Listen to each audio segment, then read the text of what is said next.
Custo de vida, emprego e desemprego, cesta básica, tarifas públicas, salário mínimo. Agora, na Brasil Atual, a análise do DIEESE. Clemente Ganslúcio, diretor técnico do DIEESE. Olá, Clemente, bom dia. Bom dia, Marilu, bom dia, ouvinte. Clemente, está falando de Brasília ainda? Já está de volta a São Paulo? De onde você fala neste momento? Hoje estou em São Paulo. Já está em São Paulo. Ontem foi aquela correria para Brasília, hein, Clemente? Brasília, amanhã Rio de Janeiro, depois sexta Salvador, a vida está corrida. Difícil, hein, Clemente? Mas vamos lá, Clemente, eu queria que você comentasse, né, a aprovação por parte da Câmara Federal do texto base da MP da Liberdade Econômica, né? Como é que ficam os domingos, hein, Clemente, para os trabalhadores brasileiros? Bom, Marilu, o governo encaminhou para o Congresso Nacional a medida provisória 881, que é chamada Medida Provisória da Liberdade Econômica. Essa é uma medida que visa mexer em vários aspectos da atividade econômica das empresas e, no caso, o processo legislativo levou ao que o parlamentar, o deputado, apresentar uma proposta com mais de 80 itens que compõem a chamada medida provisória na proposta agora do Congresso Nacional. E nessa proposta foram acrescentados inúmeros aspectos, inclusive de reforma trabalhista, ou seja, por meio dessa medida provisória, o governo se propõe a ampliar e continuar a reforma trabalhista, agora com vários aspectos, muitos deles, inclusive, ontem, no dia de ontem, talvez hoje, porque a medida provisória continua em votação hoje no plenário. Das propostas apresentadas pelo deputado no seu relatório estão sendo retiradas, propostas das mais variadas, inclusive as propostas que mexem nos direitos trabalhistas. Então, muitas foram já retiradas.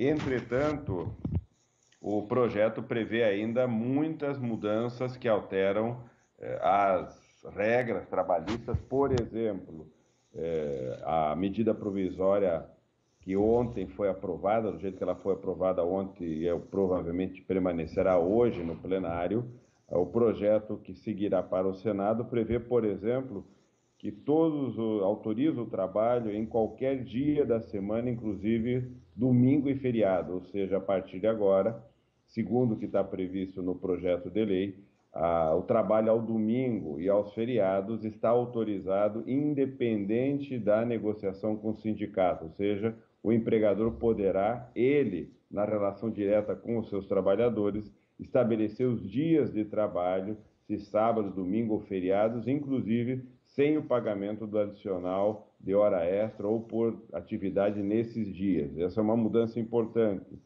Outra mudança importante que tá colocada na lei são mudanças associadas à organização, por exemplo, do registro da hora extra.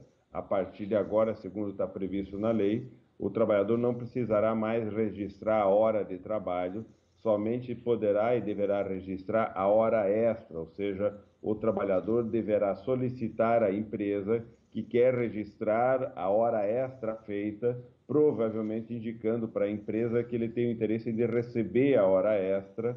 Isso poderá criar uma situação de constrangimento, principalmente em um momento de desemprego como esse, no qual a empresa poderá, como nós observamos muitas vezes, infelizmente, nas relações de trabalho, exercer algum tipo de coerção sobre esses trabalhadores, inibindo, por exemplo, que eles tenham autonomia ou muitas vezes coragem de pedir à empresa que querem fazer o registro da hora extra, ou seja, um claro mecanismo para inibir o pagamento das horas extras e facilitar às empresas essa burla em relação ao pagamento das horas adicionais.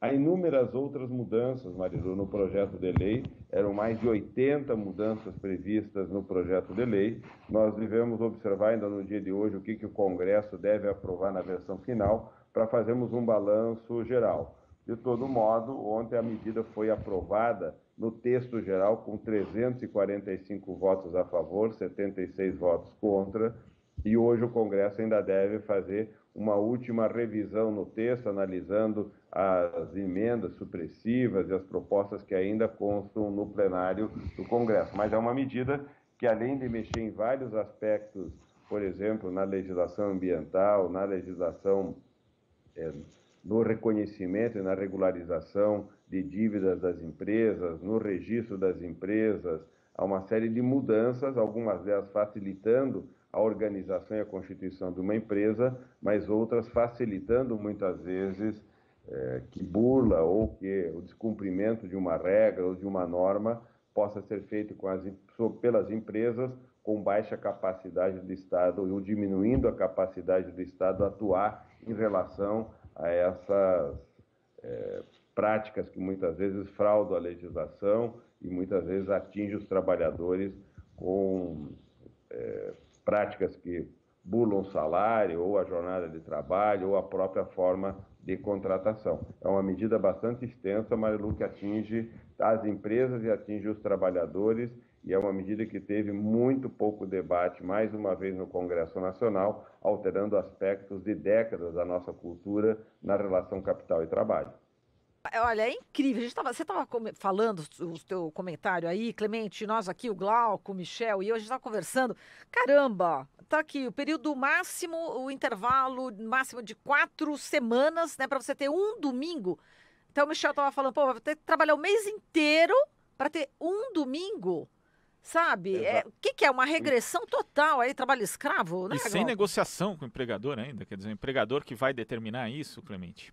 Hoje quando o trabalhador trabalha aos domingos, você tem, por um lado, uma regulação do sindicato dizendo qual o dia da semana que ele vai descansar, mas também o direito de que, no intervalo de 1 para 1, ou seja, ele trabalha um domingo, no outro domingo ele tem o direito de ter a folga para justamente poder ter o convívio familiar e com os amigos.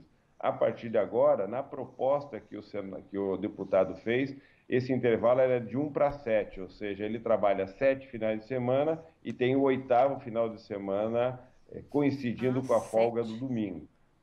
O plenário ontem aprovou 1 para 4, ou seja, ele diminuiu, mas ao mesmo tempo multiplicou por 4 vezes esse intervalo. Hoje é 1 para 1, passa a ser 1 para 4, e, portanto, essa regulação, que também era feita hoje por meio do sindicato, passa a ser uma negociação feita direta com o trabalhador, ou seja, a capacidade da empresa em impor essa regra ao trabalhador é muito maior do que aquela que ela tem quando vai negociar com o sindicato. Tudo isso facilita a vida da empresa, tira o poder do sindicato de representar e proteger os trabalhadores e coloca os trabalhadores numa situação de muita maior fragilidade, uma desigualdade muito maior que acaba se estabelecendo nas relações de trabalho, porque ao se tirar o sindicato, se está tirando da relação de trabalho um instrumento de proteção dos trabalhadores, que é o papel do sindicato na representação e negociação, por exemplo, desse tipo de regra. Quer dizer, antes então eram 7, né? 7 semanas, depois mudou para 4, né? É isso que você está falando, para ter esse domingo, né? Para 1.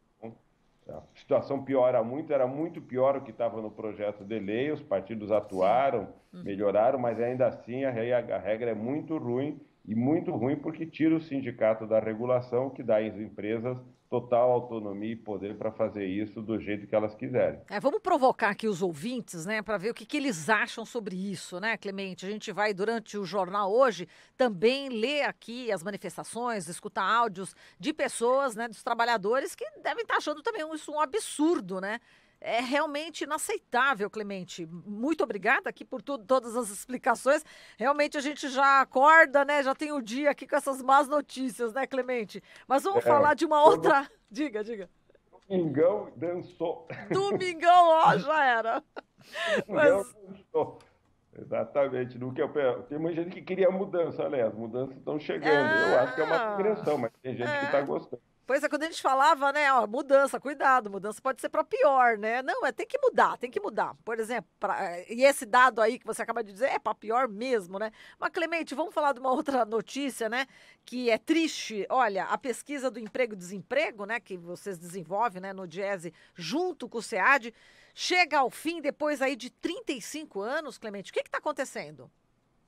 Bom, Marilu, é uma notícia triste, mas também tem uma notícia boa, porque essa pesquisa foi criada em 1985 pelo DIEESE e pela Fundação SEAD, justamente para poder trazer para a sociedade uma leitura do mundo do trabalho que as estatísticas oficiais não conseguiam apresentar naquela época. A taxa de desemprego era muito baixa e uma pesquisa que o Diese fez no início dos anos 80 mostrou que para aquela pesquisa de padrão de vida e emprego, a taxa de desemprego e as condições de trabalho eram muito diferentes daquela observada pela pesquisa oficial. Nesse momento, o Diese e a Fundação SEAD, na época, o governador Franco Montoro, tiveram, por meio da Fundação SEAD, órgão do governo, a iniciativa de produzirem uma pesquisa, uma nova leitura do mercado de trabalho. Nós passamos a implementar, portanto, uma observação permanente, ou seja, todos os meses, mais de 3.000 domicílios eram pesquisados na região metropolitana de São Paulo, observando qual era a situação do mercado de trabalho, do emprego, do desemprego, e começamos a observar que o desemprego, a partir da leitura que nós criamos, era um desemprego muito mais elevado do que aquele que o IBGE pesquisava, principalmente porque havia ocupações precárias, porque havia um desemprego oculto pelo desalento, um desemprego oculto pelo trabalho precário, ou seja, o trabalho precário e o desalento não eram considerados na taxa de desemprego e isso subestimava o desemprego no Brasil nas estatísticas oficiais. O Diese implementou, junto com a Fundação SEAD, essa pesquisa ganhou asas nos anos 90, quando então ex-diretor técnico do Diese, então ministro do Trabalho, levou a pesquisa de emprego e desemprego, Walter Barelli levou para o Ministério do Trabalho a pesquisa como uma pesquisa que passou a integrar o sistema de estatísticas do Ministério do Trabalho. Ela foi implantada em outras 7 regiões metropolitanas. Houve todo um debate pesado nos anos 90, no início dos anos 2000, com o IBGE, no sentido de mostrar que a pesquisa que o Diese fazia mostrava uma taxa de desemprego muito mais colada com a realidade do que as estatísticas oficiais. Essa pesquisa foi apresentada na Organização Internacional do Trabalho. Hoje a OIT considera esse tipo de pesquisa a mais adequada para olhar a dinâmica do trabalho, inclusive recomenda que os países usem essa metodologia. E o IBGE, nos anos 2000, passou a fazer uma mudança na sua pesquisa e passou a usar a PNAD como uma nova pesquisa sobre o mundo do trabalho, incorporando boa parte daquilo que a PED, a Pesquisa de Emprego e Desemprego feita pelo Diese, já observava desde 1985. Então, a nova pesquisa, e essa é uma boa notícia, a nova pesquisa do IBGE, a PNAD contínua, que nós comentamos aqui muitas vezes na Rádio Brasil Atual, é uma pesquisa que incorpora os avanços metodológicos feitos pelo Diese e pela Fundação SEAD, numa pesquisa oficial, nacional, feita mensalmente, o que, na verdade, significa um ganho, uma vitória, e, portanto, nós passamos a trabalhar uma mudança também na pesquisa de emprego e desemprego, passamos a produzir um novo questionário, e a Fundação SEAD tomou a decisão de incorporar parte desse questionário em uma pesquisa que ela passou a fazer, mas também a incorporar outras dimensões de uma pesquisa de interesse do governo do Estado, e essa pesquisa da PED foi interrompida. Interrompida, por um lado, porque ela cumpriu sua função e a pesquisa oficial passa a incorporar muito daquilo que nós já observamos nas nossas pesquisas desde 85, e agora nós, o Diese e a própria Fundação SEAD, faremos pesquisas outras, tentando olhar a dinâmica do mundo do trabalho e as políticas sociais com outras pesquisas, tentando inovar mais uma vez. Então, é triste o fim, porque nós deixamos de produzir uma estatística ao longo de 35 anos, mas vamos realizar novas atividades e novas pesquisas, e a vitória é a vitória da incorporação dessa metodologia na pesquisa oficial do IBGE hoje na PNAD contínua. Não é por outro motivo que a taxa do IBGE hoje apresenta mais de 13 milhões de pessoas desempregadas, principalmente com o dado que são mais de 28 milhões de pessoas subempregadas. O IBGE chama de subempregado aquilo que o Diese chamava de desalento, de trabalho precário, de desemprego oculto pelo trabalho precário. Eles dão outros nomes, mas as estatísticas mostram justamente o que eles chamam de subutilização, desalento e precarização do mundo do trabalho.